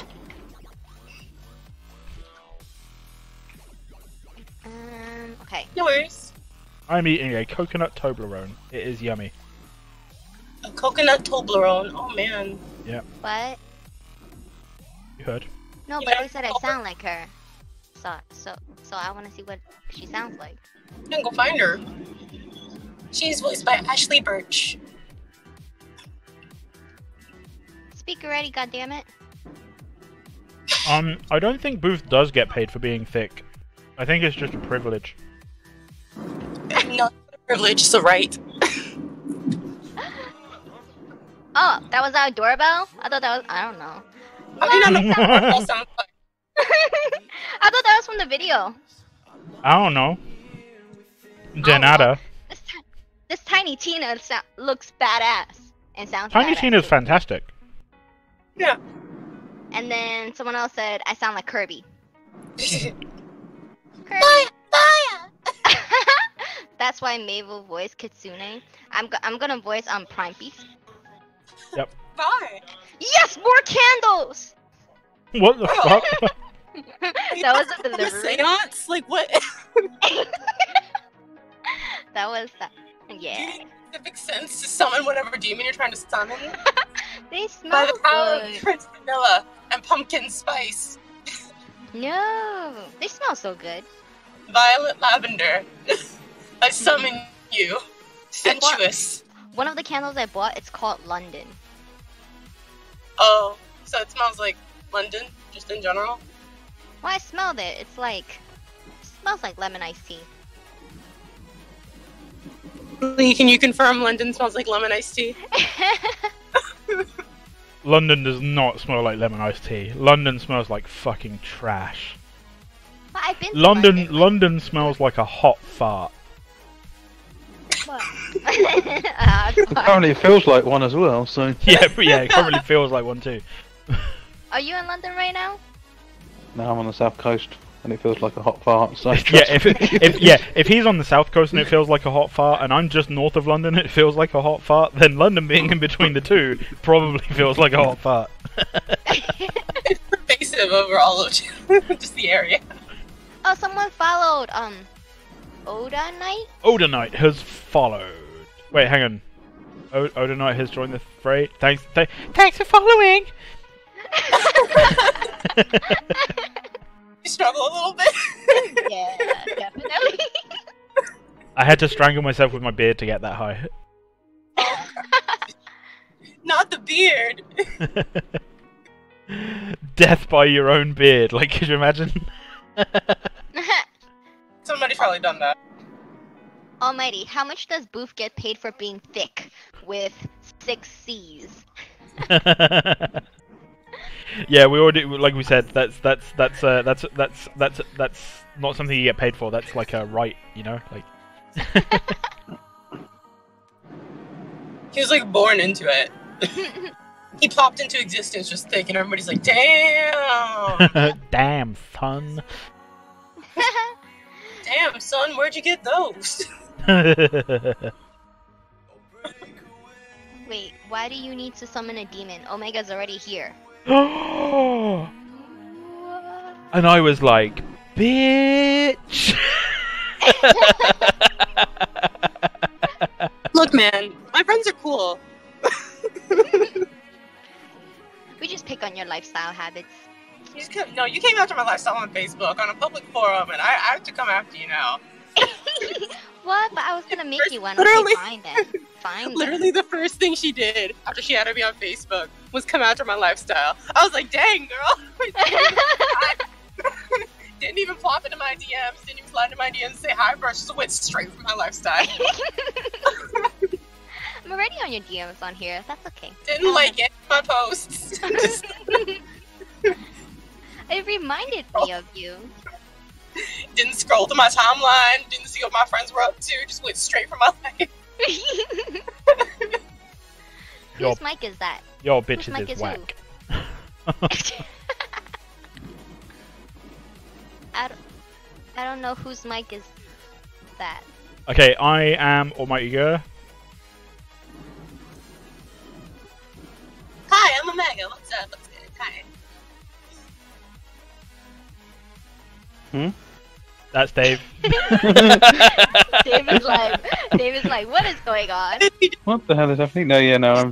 Are we doing a thing? Um, What? Is everyone introducing each other? Like, are we doing introduction?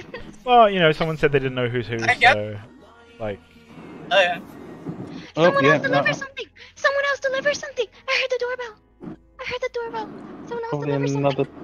It's funny. Just order the whole Amazon factory, girl. What? You get excited over candles. I get excited over getting a bloody Bearing in mind, hang on. Bearing in ABM mind, in. bearing in mind, May lives in New York. I'm kind of glad that we must have somewhere on file May's like address and everything for records, because one day I genuinely fear that like she's gonna be all excited. Oh, someone's at the door. It's gonna be this new coffee table or whatever, and actually someone's gonna try and rob them, and we're gonna hear it live on stream, and we're just gonna be like, right, let's find those records, call the police. Well, that's the thing. The only people that have access to those records are HR. No. And Just the like admin. May, That's really can you stop being robbed for a second so we can get those records from you? Can you stop being robbed so we can help save your life? The doorbell rang again! The doorbell rang! The doorbell rang! All right, go get The it doorbell then. rang again! Go get Is robbed. like- For For like the third time within the last half an hour. See? Okay, See? so- It rang again! I think I'm pretty happy with the high poly now. I know to most people out there, like I'm probably just like, why is he rotating around it and not doing anything? All he's doing is turning around. Like I have to do this. I have to make sure that everything is okay. I am home. My Yeah, parents probably yeah? gonna be talking on the phone. What? Hold on, I can't hear you. Yeah?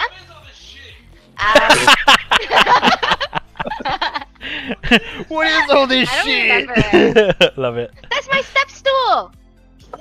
No? Alright, guys, I'll see you in a second. I just got home. Okie dokie. Right. Yes, I bought a step stool because I'm too short. Silhouette. How's the silhouette?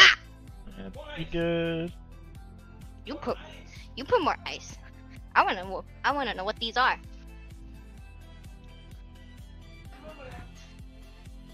I got you a drink at least.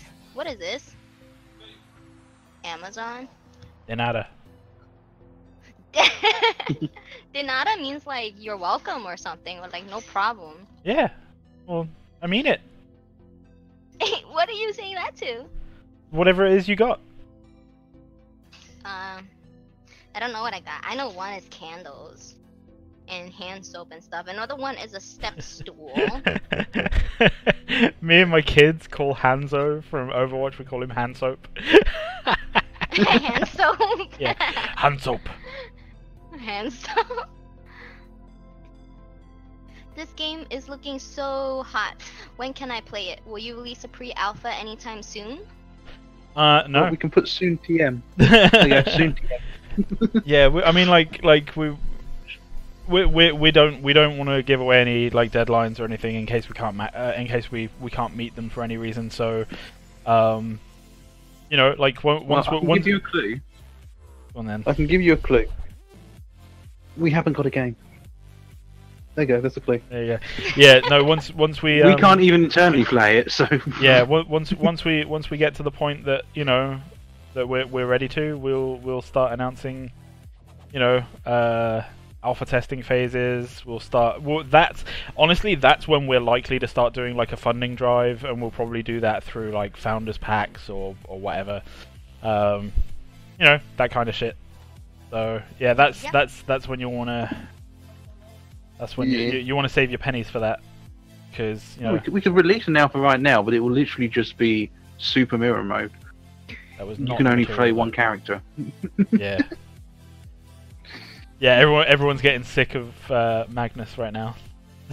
Yes, I want more characters in the game, and I want that Prime Boss rig because it's gonna look so good. Well, he's being rigged It's at the not even moment, in isn't the he? engine. Yeah, but it's not in the engine. You haven't even put it on the map. I don't even know if it's in the. is it Oh project? right, yeah. I need to transfer the files over from the old repo to the new one. I guess you put it in, but never pushed it. So. Well, no, it's just Well, like I was working in the old repo. Oh yeah. and then we had that issue. And then you killed it.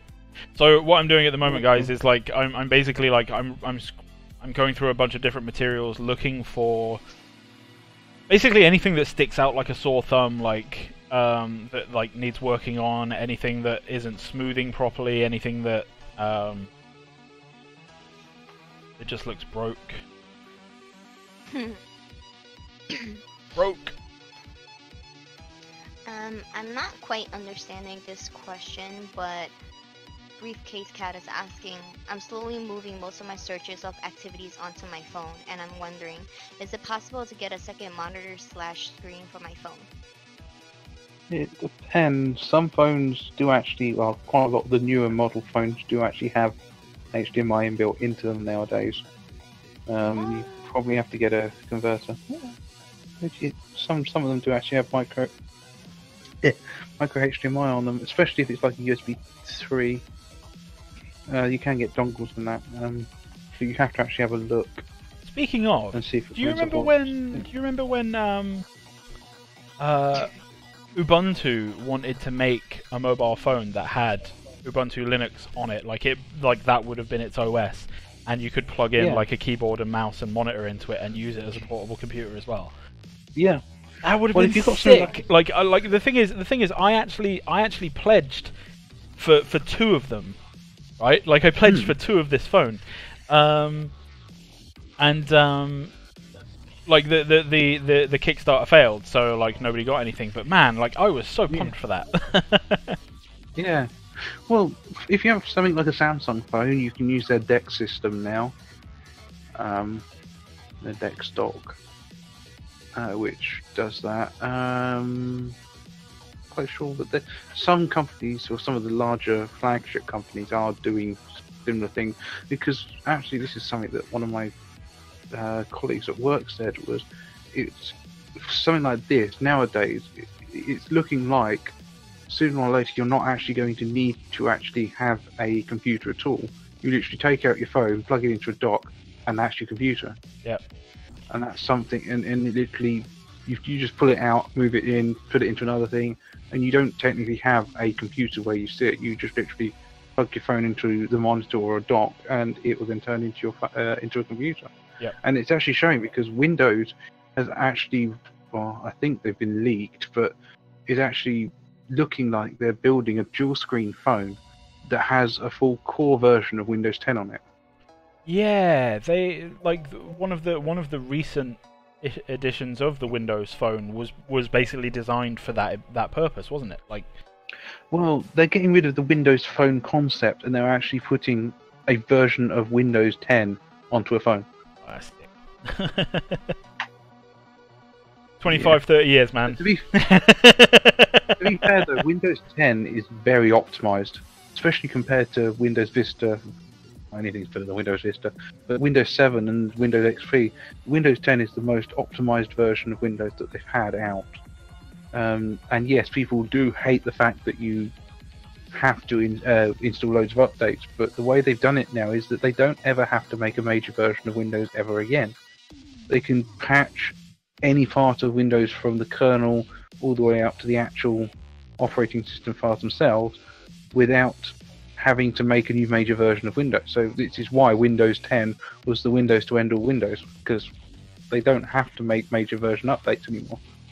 And also another thing, which is something that I was really stoked for and I'm really using a lot now, is that they have actually been able to embed the kernel from Linux into Windows' own kernel. Oh, neat. So you can actually enable it, and you can actually download a copy of Ubuntu and have it running natively in Windows. It's not VM, it's physically running in the kernel. That's pretty sick, man.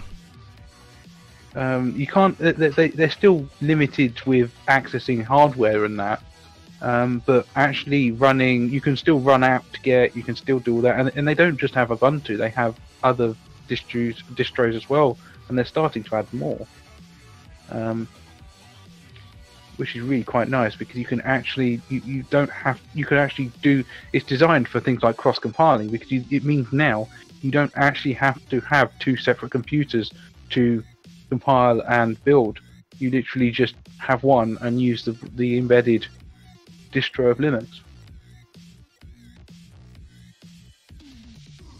So it's going to be an interesting one. Windows 10 and Windows in general is going to, a lot of things are probably going to change with it, but even as a thing where the Windows Store and that is getting major updates, which actually reminds me, we're messing around with the launcher and may or may not have already got it working in the actual store itself.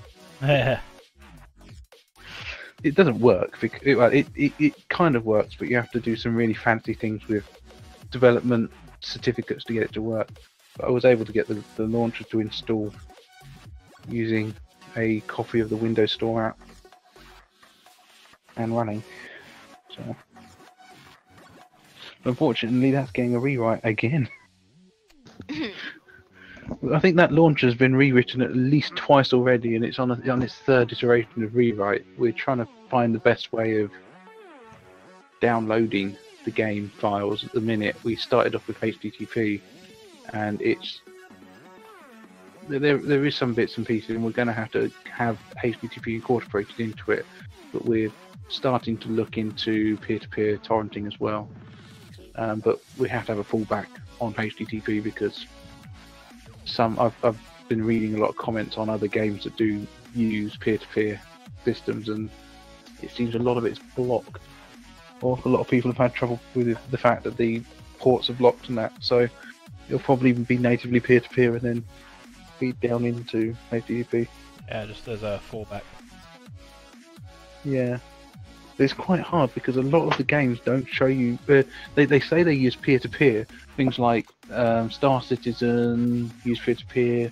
I think Blizzard Launcher uses peer-to-peer, but they don't actually say what they use or how they do it. So it's kind of like we're having to really just do some guesswork and work out how to do it. And it's not just getting the file. It's not just downloading the file. It's also getting the files out of the build system. We build it, but then we've got to try and seed it ourselves from the build system and then get it into the cloud, and then we basically get all the others to try and download it, and then once it's downloaded, then we can say, right, here's a copy that you can then all pull from. It's just, yeah, a whole load of hell. Thanks, Josh. As soon as I ask you, shit.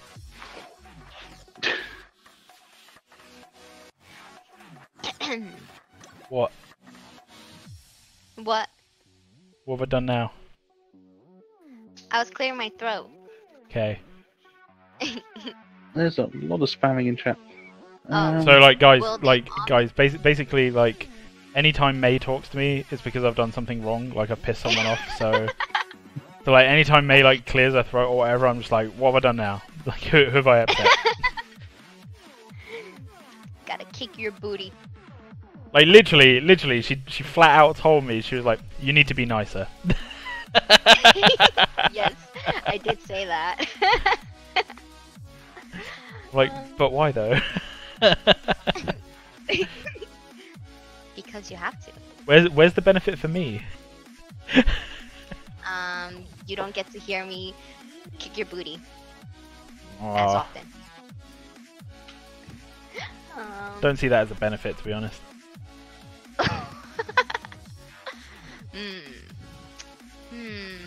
We'll discuss this later. Will the Omni King be in the game? The what? The Omni King? The who now? OMNI? I'm not sure. I don't understand either. Jack with the shot asked that question. If you could elaborate, we'll come back to it later. TMNT said this is amazing nerd talk. Yeah, I think I'm starting to get a little bit worried about Omega. Omega's just gone into like a poisoned house, and we haven't heard anything from him. Like, did he die? He probably went to grab some sweets or sugar water. Yeah, just I bet he eats sugar cubes, man. Just straight up sugar cubes. Just pour packets of sugar into his mouth. Like, what the fuck? How comfortable is the knight without the soles on his feet? They're special boots. Special boots, very comfy. Totes comfy. It's the best.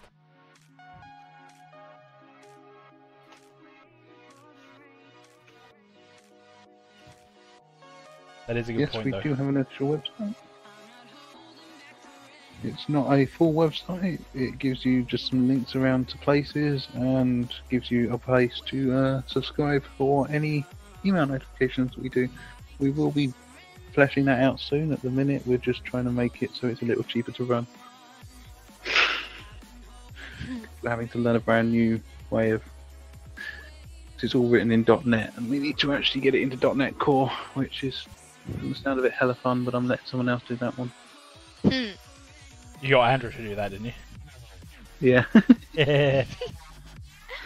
I'm getting Andrew to learn .NET Core, and I'm getting Cold or VX to learn Qt, so that's going to be fun.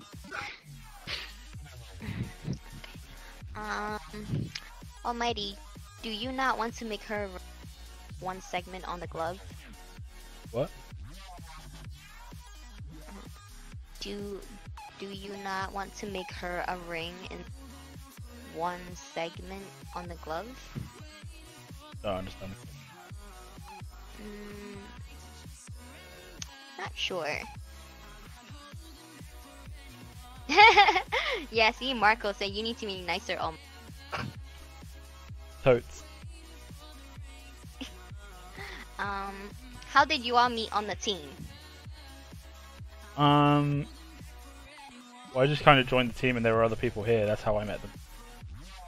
Yeah, same here. If you're wondering about how we actually got onto the team, I got asked by a friend who I did some work with before on some smaller games if I wanted to come in and help, and I said, yeah, it'd be fun, and now I'm stuck here. Now you're stuck I said, here. yeah, it would be fun, and boy, was I wrong. Oh, Omega's here. He's watching the stream. He typed in the chat. He's not dead. That's awesome. He says she kicks your booty silently. Yep.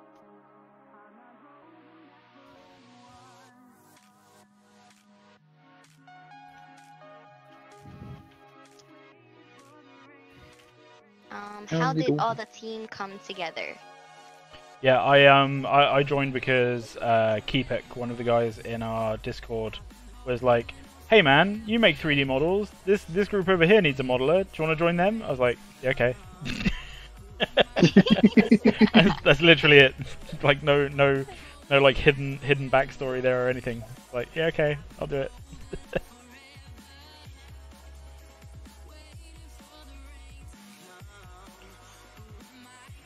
Because the funny thing is, a lot of people got into here because of Paragon. And that, as I keep saying, I've never played Paragon or MOBA in my life, so it's just one of those things that I got into it because someone asked me to, and I wanted to learn something. And that's actually all I've said, and always will say, is that I came here to A, learn, and B, find new people that enjoy the same thing as what I do.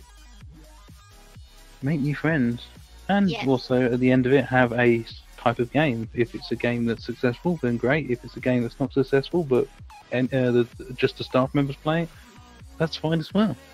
Or if it just fails, we still met plenty of cool peoples. Yep, and the one big advantage of this is that a lot of us can put this on our CV and make it look good as well. So I never thought I'd say that. This is actually something I said to one of my colleagues there this morning. Is like, it was me. Why'd you do it? Was it you? Yeah, you never thought you'd be able to put, what's it called, on your resume? Yeah, I never thought I'd be able to put, because I never thought I'd be able to put DevOps as a experience I've had, and now I can. So that's pretty cool. Yeah, it's also cool the fact that I can also get more money for that as well. So May's gonna be like, I've learned to manage a group of fucking babies. Oh gosh. May's gonna be able to hang up a certificate on the wall behind her desk, like professional fucking therapist. Yeah, that's actually what I was going for too. When I was still going to school, but you need at least you need to go to more school, and I was like, I hate school. I'm not going to more school. So there goes that.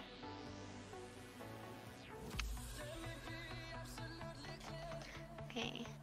Oh, this question is I, in for one, reference to appreciate your lack of dedication. Thank you. Definitely. This question is in reference to the ring on the glove one. Have you thought about replacing the segment of armor with a glove on the ring? Forgive me, I do not know how else to formulate in Google Translator so that it would be understandable. I think maybe he's asking if you can give her a ring?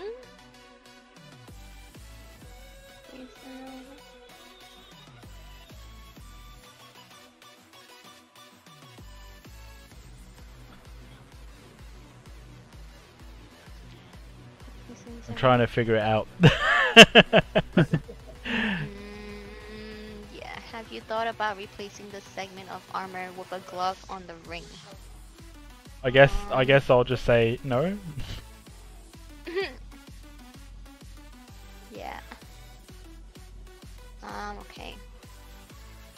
Almighty, the Omni King is one of the kings of the 12 universes who stands above the entire multiverse. Sounds like a cuck.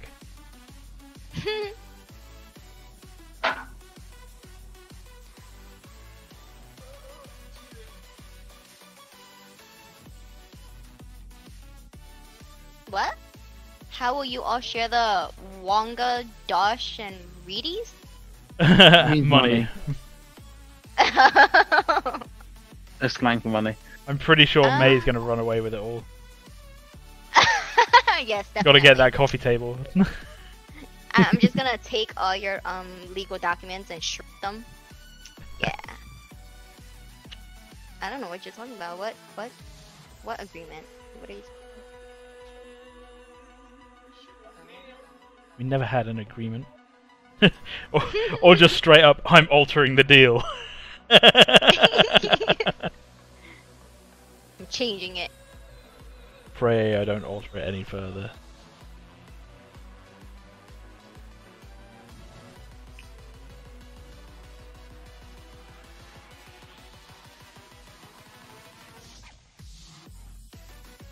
I don't even care that strap goes through the sole of the shoe. That doesn't bother me at You all. didn't die. Hey man. Yeah, no, I die hard.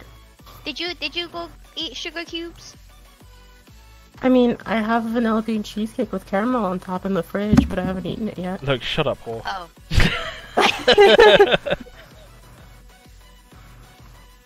God damn it!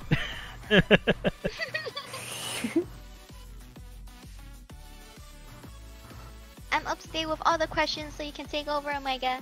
Okay, hold on, I gotta log into the chat room. Twitch chat room. Chat room. Just to let you guys all know, I'm gonna end the stream early tonight. So if you want to get any like last minute questions in or whatever, simple reason being, it's really really warm. I feel really drained. Like it's been a really long week. There will not be a stream. Yeah. There will not be a stream on Saturday because I am going to see Joe. I'm going to be spending the weekend having a good time. Isn't Link coming too? Huh? Isn't Link coming too? If he wants to, he's more than welcome to come. So, you know, I'm just gonna see about travel. Really. Who I owns don't have a the car, IP? so it's kind of I have to go with public transport at the minute. So Let's see. Who owns the IP to this game? we all do, kind of, Everybody? collectively. Yeah. Yeah. That is confidential. But IP is protected. Yeah. All our IPs in here is protected. I mean, you can learn how to make cheesecake to guarantee if you like. Is Omega a super sleuth? I can neither confirm nor deny that. My graphics card is slowly dying. I'm glad it's dying while I was watching the stream. I'm sorry that your graphics card is dying, and I wish you the best of luck in getting a new one. Medic! I'm getting a replacement router because apparently mine is defective. Oh gosh, yes it is. It's just horrible. It'll be like, you know what, I just don't want to give internet anymore. And then it'll just stop giving internet. And then I have to reconnect it. You just completely ditch us when we were supposed to play Left 4 Dead 2. I You're didn't. just like, screw May and her friends. They can handle the zombies. Or I'll just let the zombies get them. And then I come back after my care back to the NPC got killed. Don Reese says, it's cool, man. I guess you're... Let me have a look. Let me zoom in on stuff. Have you considered replacing the piece of the armor with a ring? Okay. So I think what he's saying is like this armor on the fingers, like these bits, maybe make it so that it's rings that go around the finger instead. That make it hard to bend the fingers, wouldn't it? Yeah, a little bit.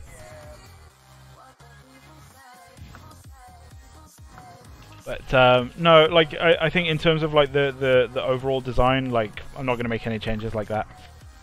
You know, there's always room in the future for different skins and stuff, so you know, who knows? You might see a ring. Might do, might not. And ZBrush does not like. I think it's the sword. The sword is like ridiculously high poly, way higher than it should be. Oh wait, was it Oswald's face? Yeah, Oswald's face is in the pommel of the sword. It's Oswald's fault. Yep. From what Deep was saying, the new version of ZBrush is better. Yeah, he was saying it's quicker, so I should probably upgrade soon. Like I don't like to upgrade software in the middle of projects. Yeah. I should learn from that one. Right, okay guys, so you've got 5 minutes to ask questions. I'm just going to sit here patiently, eat some more Toblerone, and wait while you ask questions. Yeah. That one is Russian, May. Got it. Yeah. You missed a follower. Well, did I'm miss a sorry, follower, I yeah. just got here. Who is it? What is Retex their name? has joined the fray. Retex has joined the fray. Thanks for following. Yeah. Your turn, Almighty. Thanks for following. See, I got this. Don't need me anymore. Bye, guys. Yeah.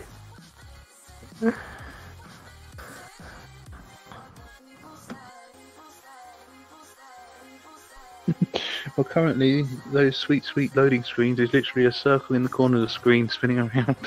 At least we have a loading screen. Do you know how long it took for League of Legends to get a loading screen? You just kind of sat there hoping that the game didn't crash. Well, okay. I did balk up one of the loading screens when I first started it up. So at the minute, if you actually log in from the launcher, it will actually still log in and show the login screen for a couple of seconds, and then it looks like it's doing nothing, but it is actually still logging in the background, and then switches to the menu, because I tried putting a loading screen in the middle of it and screwed everything up. So like with League for the... I gave a copy to Booth, and he couldn't actually access it, and I felt really stupid, because he just tried logging in, and all of a sudden it was just this black screen appeared. He couldn't access anything. We have a I actually website had to up and tell him running. how to... We have a website, yeah. we have a Little microsite. Claude. I think Little Claude is a lecturer at the university that I used to go to. Oh, Oh yeah? Yeah. he uses caps lock a lot. Yeah. Yeah. I'm pretty sure that's Neil. Am I right, Neil? Neil? Yeah, no, like for the longest time, League of Legends was just like everybody got to 100%, and then it sat there, and then you're like, I don't know if the game's loading anymore or not. And then the only thing they added was like a little swirly thing in the bottom left corner, in the bottom right corner, so you knew it was still loading. And yeah, unfrozen. Yeah, but sometimes like it would crash, and you wouldn't know unless you were like in a call with your friends. They're like, okay, we're in game. And you're like, wait, what? I'm still on the loading screen. Oh yeah, that's Smite too. We're always in a call, and I'm like, are you guys in yet? I'm still on this loading screen. Nothing's happening.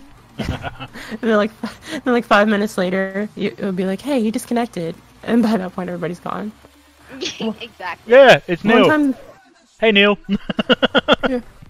Hi, Neil. One time the game crashed for me, and when I tried to open it up, it was like, you were kicked from the game because you went AFK. Maybe you should play a different game. And I was like, whoa, excuse me. Which game was this? It was League of Legends. Like, first of all, it was an accident. We're on the front page of 3D Hit Co.uk. Yeah, neat. Guys, we made it. We're on a magazine.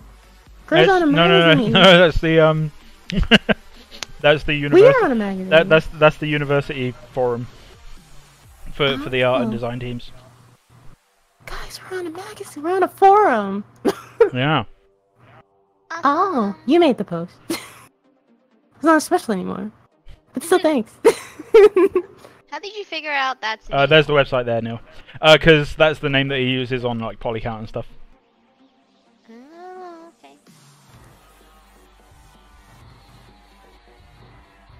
okay. Darkness. If you want to check out the last couple of stream videos, they're up on YouTube, or they're currently VODs on Twitch.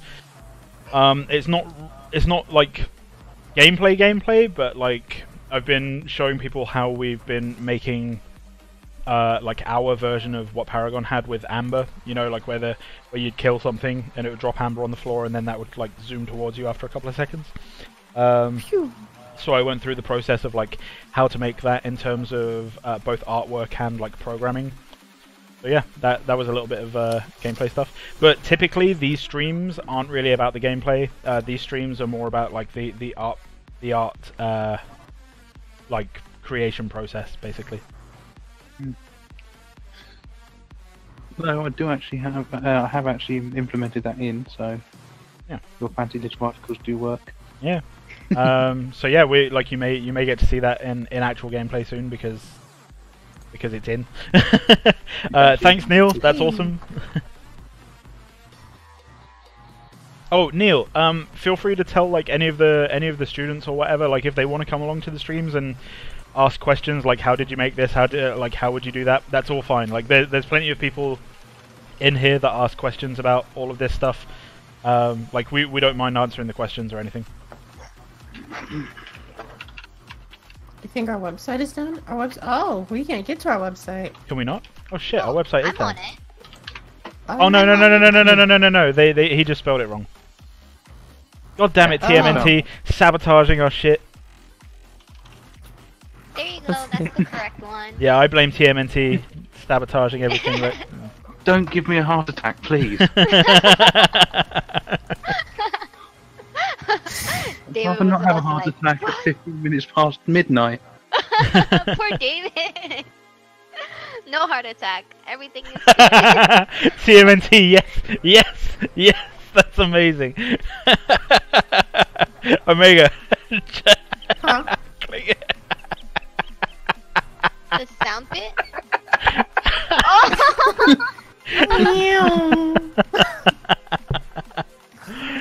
Oh wow. Well, if you get it recorded, I'll get Oak to put it in for you. I can do that, yeah. Meow. Oh gosh. Love it. Right, guys, thank you very much for coming along to the stream. Again, there is no stream on Saturday because I'm gonna hang out at Joe's place. I'm gonna get really, really drunk. I'm gonna eat like dirty food. Oh man, they have this amazing food van there at the summer fair. It's basically they cook like South African style steaks and stuff.